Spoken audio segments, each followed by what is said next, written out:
I'm Aubrey Sitterson, and this is SKALD.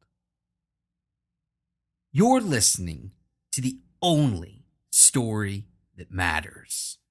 This is true oral storytelling. I write each episode myself, and then, like the Scandinavian bards known as skalds, I perform them in one single, flawless take. SKALD is serialized, but you can and should feel free to start with any episode, especially this one. Later, if you want some backstory, check out the previous episodes of the podcast, or pick up the prose volumes on Amazon, including the just-released Volume 4, Ravenous. But more on that later. This isn't me reading you a story. This is me telling you a story. This is SKALD, Part 66.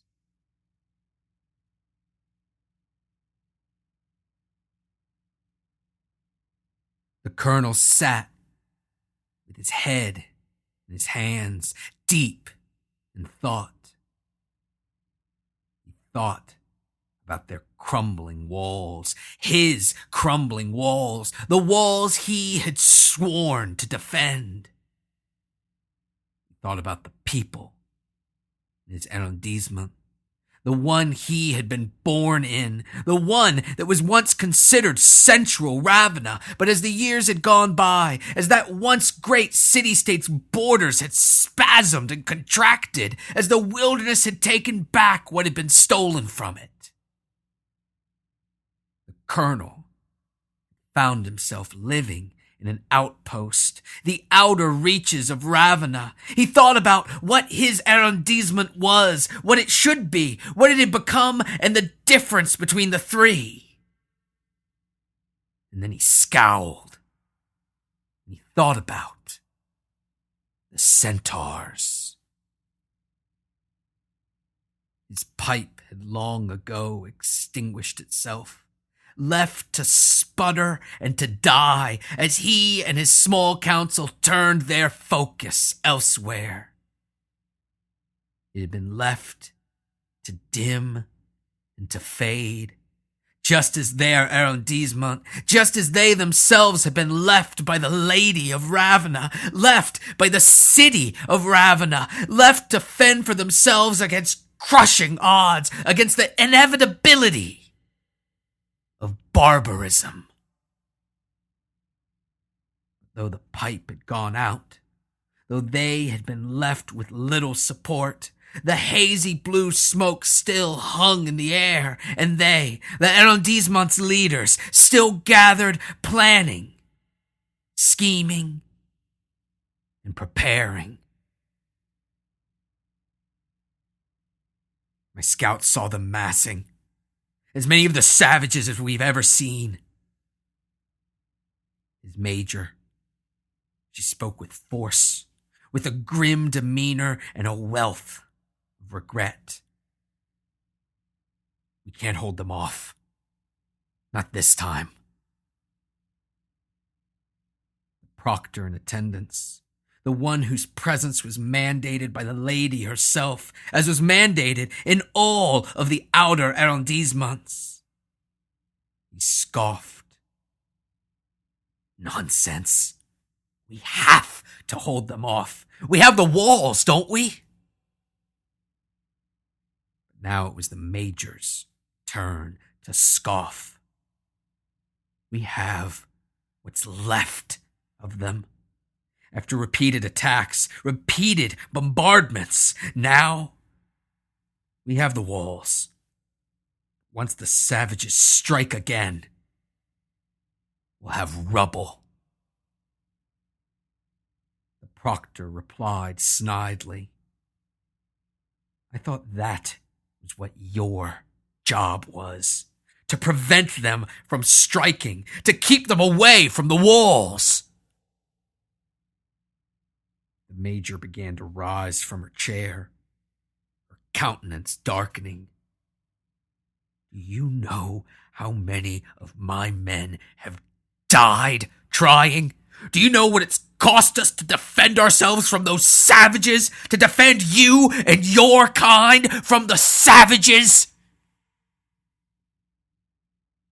The colonel pinched the bridge of his nose. Balara, please. He spoke softly, eager to calm the mood. No, Rarn. The major stood, glowering. I've had enough of his cavalier attitude. Of course he wants us to stand and fight, because it costs him nothing for us to do so. The proctor rose slowly, clearly ill at ease in the presence of that powerful, angry major, but unwilling to cede his position without a fight. You forget yourself. You forget that I am here to communicate the lady's will, the one you swore to serve so that she might protect all of Ravenna. The colonel sighed. Harkar, please. But it was the major that responded. No, let him finish, Rarn. Let him tell us about how safe we are, how protected we are, when it's our men that get run through on centaur spears, that see their homes smashed and burned by centaur hordes. Let him explain, because as I see it, it's us that do the protecting, and he... She shook her head in disgust. I don't know what he does. Proctor's voice began to rise, in agitation, in offense, and in fear. What I do is this. He leaned in, baring his teeth in a sardonic grin.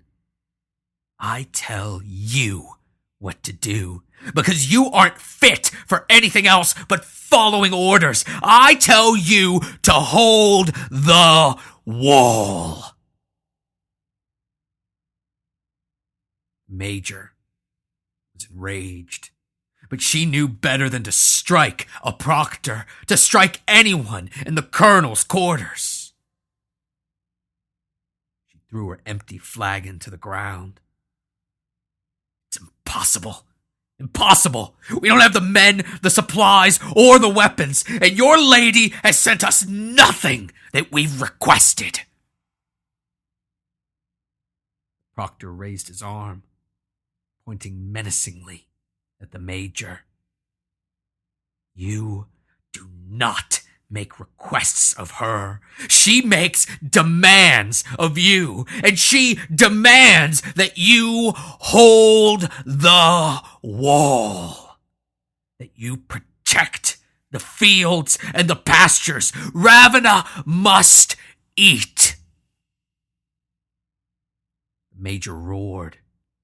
Is that what this is about? Do you see, Rarn? Do you see? They care more for the cattle and for the grain than they do for people, than they do for us. She shoved her long, tangled blonde hair out of her face. They would have us walk into our deaths. They would have us become fuel for the centaurs' bonfires. It's all the same to them, as long as they get another good, full harvest. She began to prowl around the table, glaring at the proctor.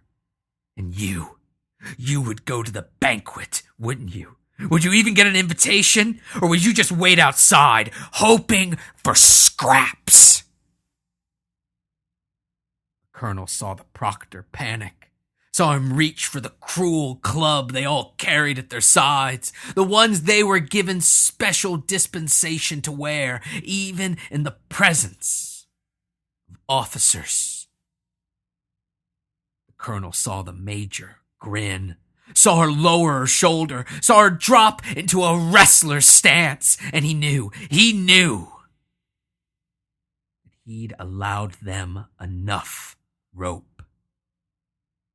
So he slammed his fist down on the table. He spoke. "That's enough! Save your bloodlust. You'll both need it. And then some." The major turned to the colonel, distressed. "Rarn, no. We'll be slaughtered. We're too few to man the walls." The colonel nodded and began writing on a sheath of parchment. His hand was harsh and perfunctory, but legible. "You're right. But our soldiers won't be alone." The major was confused, and anger began to bubble up inside of her once again. "How can that be? We haven't been sent the reinforcements that we requested." She glared at the proctor. "The reinforcements that we need." The colonel completed his signature, and he leaned back. "And more's the pity. I'd have sooner relied upon trained men and their bows. But we'll have to content ourselves with proctors and their clubs." The proctor began to sputter. But this is outrageous. We are not meant to defend the walls. Our place is behind them." The colonel frowned. "And I used to think the same. When barbarism, when savagery was still safely removed from me, from my home. That's no longer the case, is it?" Proctor continued on. "And you think that will make a difference? That a few dozen proctors, whatever we could muster from the surrounding arrondissements, you think that would make any kind of difference?" The colonel shook his head. "No, not alone. That's why we'll also be arming the populace. Pikes, spears, rocks, and boiling oil. Things that untrained hands can still wield deftly."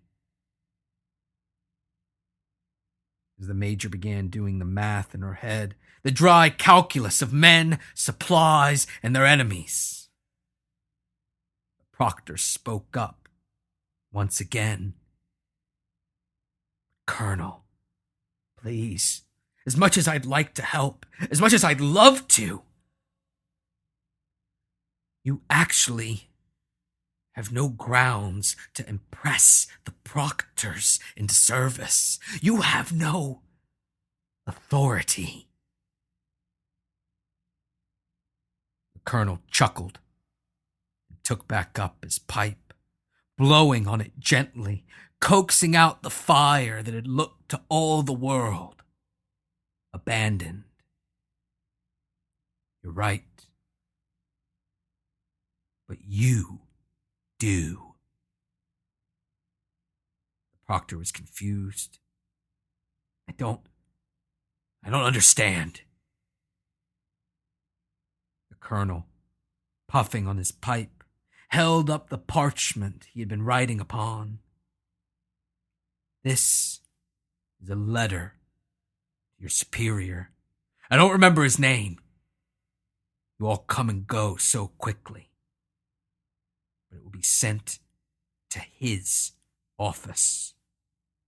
It's complimentary, laudatory, really, praising your decision to place your proctors under my command, moved as you were by the citizenry's willingness to defend their home." He folded the epistle and handed it to his grinning major. "Perform well, and there should be a promotion in it for you."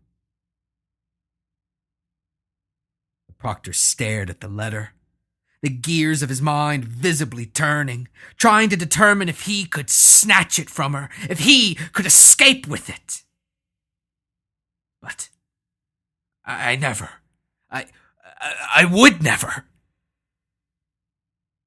colonel stood, retrieved his major's flagon, then replenished everyone with the light, dry wine he liked the best.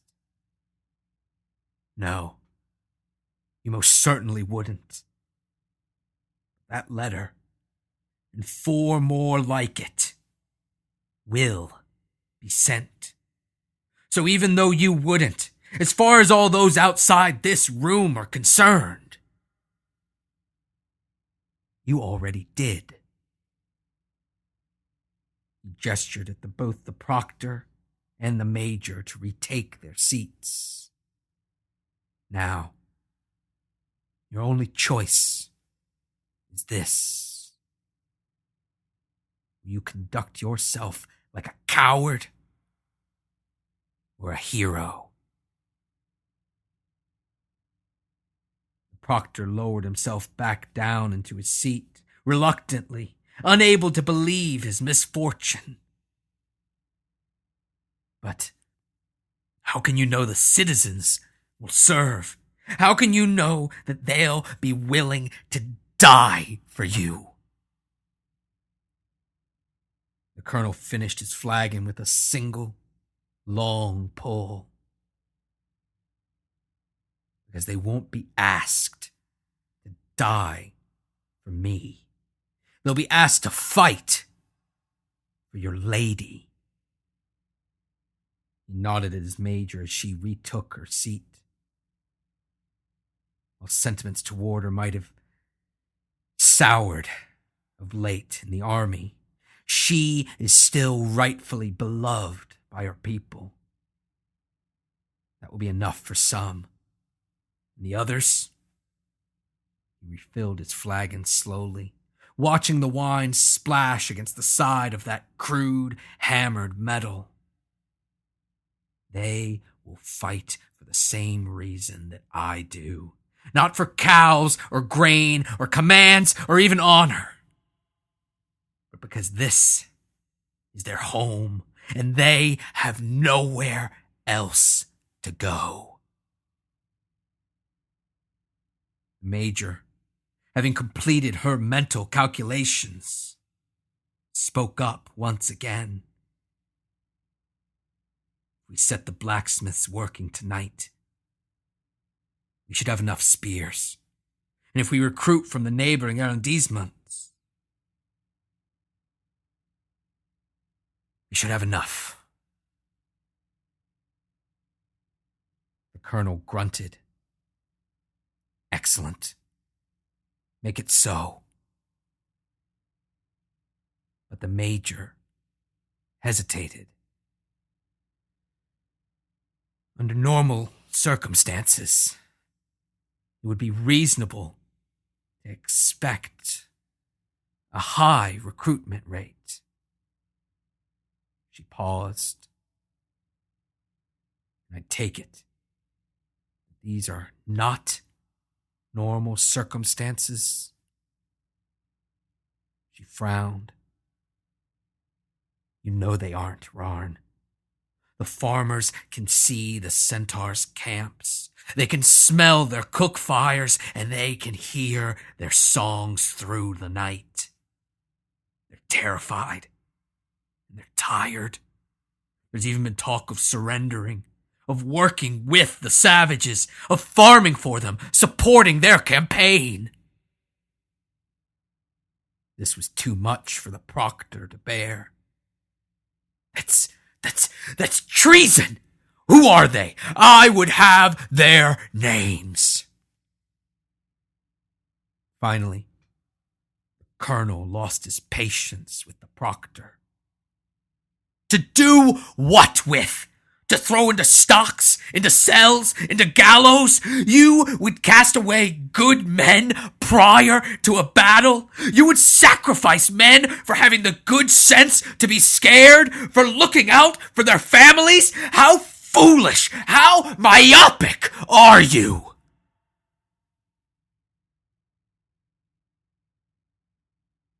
They sat silently for a moment, as the colonel allowed his insulting, his scolding of the proctor to sink in. When the silence became unbearable, he spoke again. "You were saying, Valara." The Major coughed awkwardly. "Yes, we need a morale booster, Rarn." The Colonel took a long draw on his pipe and exhaled slowly, shadowing his expression as he lowered his grim, determined face. "We shall have one. Tomorrow. During my speech. During my call to action. I shall choose an anointed."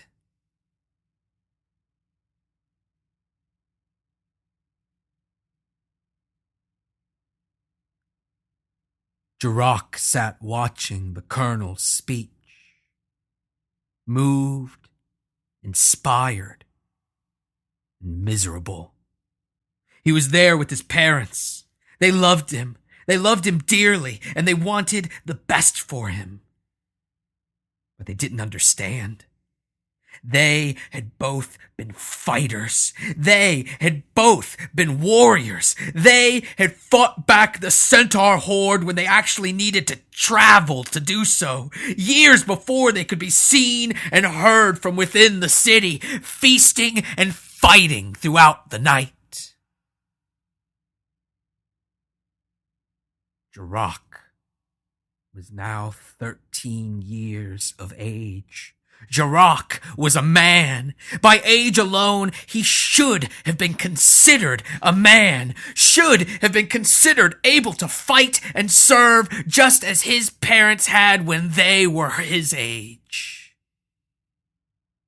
But though he was a man in age, he knew the truth. In size and in stature, he was a child.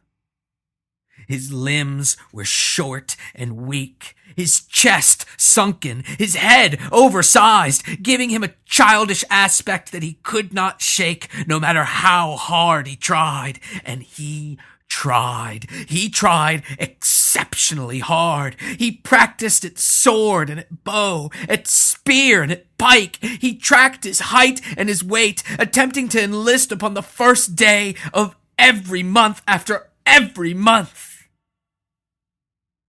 But it was to no avail. Now, having watched the Colonel's speech, his rousing cry to action, having heard with his own ears as the Colonel, the man who his parents had served under, who had successfully protected their arrondissement and others for Jirok's entire life, having heard him not just request aid from the citizenry, but actually demanding it. Jirok had ached to take up a weapon and finally do his duty.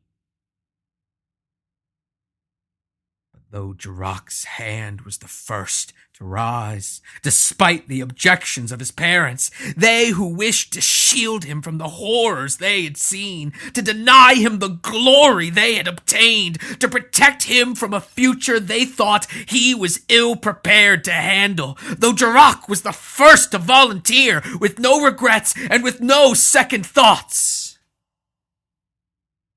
he was passed over. He was passed over repeatedly by the captains that picked through the crowd, that walked through time and time again, looking for the strongest, for the sturdiest, for the most valuable young recruits. They looked for those who had avoided enlisting, not those whom they could depend upon seeing the first of every month. Though the Colonel called out time and time again, though he urged more and more young people to heed his call, to take up arms against the foreign barbarians, Jirok was, repeatedly, passed over. But he kept his hand raised. Though the captains passed him by again and again, though his weak, skinny shoulder began to ache from the effort, though his hand began to quiver as it stuck straight up into the air, though his mother pleaded with him as she promised that he was meant for better things, that he was capable of better things, that he was capable of being something better than a child soldier, he kept his hand raised. He kept his hand raised, biting his lip to fight back the misery, to fight back the sadness, inflicting himself with physical pain in order to chase away the mental anguish that tormented him, the embarrassment that haunted him. He kept his hand raised because he needed to serve. He needed to serve a purpose. He needed to matter, to be important, to show his parents, to show his arrondissement that he served a purpose, even after the colonel's captains had found their men. Jacques kept his hand raised. With his army bolstered by volunteer soldiers, with brand new regiments filled with citizenry, with young men and young women willing to fight for their city, their lady, their homes, their families, and their futures. The colonel turned to his next order of business. He turned to the anointed. When he first said the word, the crowd gasped. They had heard of other arrondissements turning to that last resort. They had heard of other arrondissements, those with no other options, knowing that such requests for aid could not be made in vain, could only be made under the greatest duress and distress. Those desperate men and women had chosen an anointed. But they, in that pastoral arrondissement, in the one that used to be the central of Ravenna, but found itself increasingly set upon by the forces of barbarism and savagery, it had been generations since they had chosen an anointed. It had been generations since they had found themselves in such dire need. But now, that's exactly where they found themselves. The colonel laid out the facts. The encroaching centaur horde, the lack of support, the lack of men, the lack of arms, the lack of anything that could possibly help them. And then he laid out the need of one who could give them hope, who could light up their dim future, who could become the icon they needed, who could give even the most cowardly reason to fight, reason to stand tall, and if necessary, reason to die, because they didn't just fight, stand, and die for themselves, their city, their lady, their homes, their families, or their futures. They fought for the anointed. And as the colonel made his pitch, as he explained the need for the anointed, as the crowd in attendance slowly, reluctantly came around to his point of view, as they, with no small amount of compunctions, assented to the colonel's argument, as they acquiesced and took up the cry for an anointed, Jacques kept his hand raised. His parents hadn't noticed.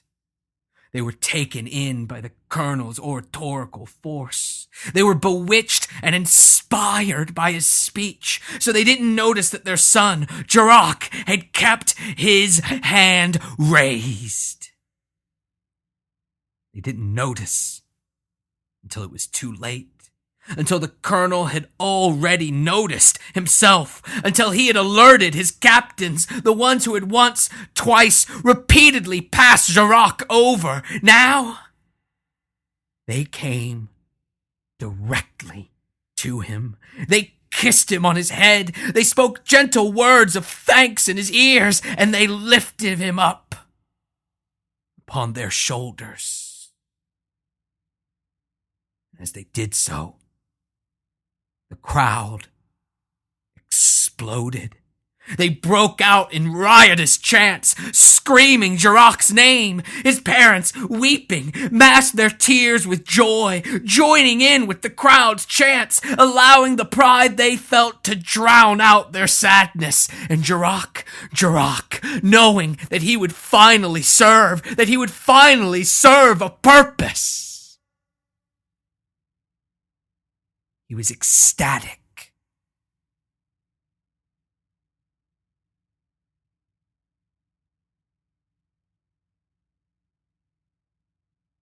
I hope you're digging SKALD.